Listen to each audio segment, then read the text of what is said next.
हळू पुढे या.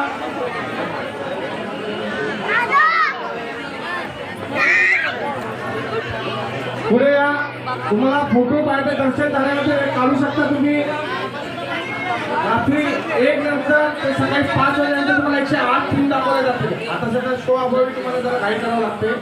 वेगवेगळ्या प्रकारच्या थीम आहेत. आरामशीर गणपती बाप्पा ताब्यात दिला आहे. तुम्ही फोटो काढा. कथा गणेशोत्सवाची.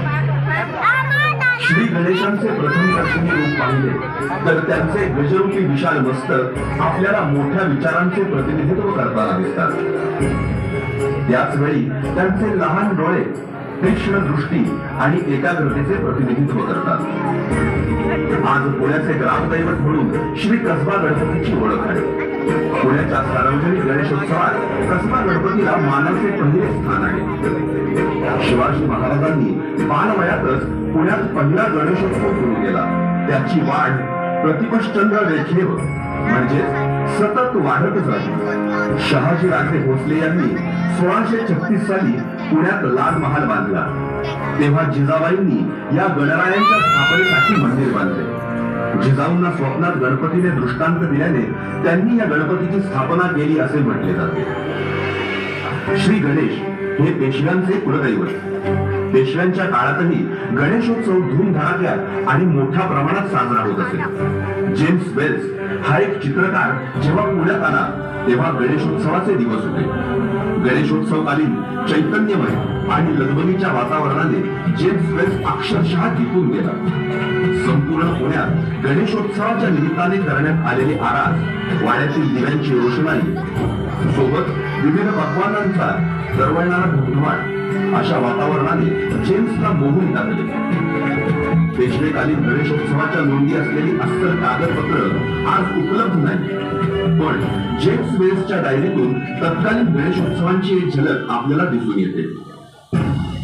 लोकमान्य टिळकांनी 1894 साली सार्वजनिक गणेशोत्सवाची सुरुवात केली. लोकमान्यांचा हा उत्सव केवळ धार्मिक नसून स्वदेश सेवेचा हा सार्वजनिक महायज्ञ आहे. महाराष्ट्रामध्ये मोठ्या धामधुमीत पार पडणाऱ्या या गणेशोत्सवाची अल्पावधीतच बाहेरच्या देशांनाही धुरळ पडली आणि भारताबाहेरही गणेशोत्सव मोठ्या धूमधडाक्यात साजरा केला जाऊ लागला. अमेरिकेतील शार्लट मराठी महामंडळातर्फे हिंदू सेंटरच्या पुढाकाराने गेली 38 वर्ष तसेच गणेश फेस्टिवल मार्फत फिलाडेल्फियातही गेली 15 वर्ष गणेशोत्सव साजरा केला जातो.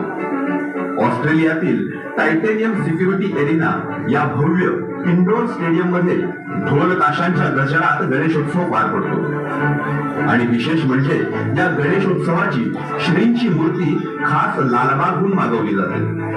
ऑस्ट्रेलियाचा राजा या नावाने साजरा होणारा हा देशाबाहेरील सर्वात मोठा उत्सव मानला जातो. पाकिस्तानातील कराची मधल्या डोली खाटा आणि क्लिफ्टन येथील शिवगणेश मंदिरातही महाराष्ट्र पंचायतच्या वतीने मोठ्या प्रमाणात गणेशोत्सव साजरा केला जातो. इंग्लंड इथं राहणाऱ्या ब्रिटिश हिंदू लोकांच्या समुदायाकडूनही गणेश चतुर्थी साजरी केली जाते. प्रेरणादायी उत्साहवर्धक असा हा श्री गणेशोत्सव सामाजिक बांधिलकी जपत मॉरिशस, मलेशिया आणि सिंगापूर येथेही साजरा केला जातो. याचबरोबर घाण्यामध्ये आफ्रिकन वंशीय हिंदू गणेश चतुर्थी साजरी करतात. आज 21व्या शतकात तरुणाईने आपल्या कमरेला ढोल बांधलेले, ताशांचा नाद कडकडतोय. गणेशोत्सवाची पालखी मोठ्या दिमाखात आणि डौलात आपल्या खांद्यावर तरुणाई मिरवत आहे. या ढोल ताशांच्या कडकडाटात गणरायांच्या चरणी सारे मतभेद मनभेद उच्च नीचता विसर्जित व्हावी. उत्साहाचा आणि प्रबोधनाचा मूळ उद्देश सर्वदूर व्हावा हीच गणरायांकडे प्रार्थना. दत्तनगर सार्वजनिक गणेशोत्सव मंडळ दरवर्षी गणेशोत्सवाबरोबरच इतरही उत्सव मोठ्या उत्साहाने साजरे करते. मात्र हे सर्व सण उत्सव साजरे करत असताना सामाजिक बांधिलकी जपणे आणि ती वाढवणे हा मंडळाचा मुख्य हेतू अगदी स्पष्ट असतो. सामाजिक, शैक्षणिक, सांस्कृतिक तसेच आरोग्य विषयक अनेक उपक्रम आपण मंडळाच्या वतीने राबवत असते, ज्यामध्ये लहान मुले, महिलांसाठी खेळ, अनाथ आश्रमांना शिधा वाटप, गरजू विद्यार्थ्यांना शालेय साहित्याचे वाटप, आरोग्य विषयक तपासणी शिबिरे, रक्तदान शिबिरे या सर्व उपक्रमांचा यामध्ये समावेश असतो. आपल्या सर्व हितचिंतकांच्या, गणेश भक्तांच्या सहकार्याने आणि आशीर्वादाने आपल्या मंडळाचे हे कार्य असेच होत राहो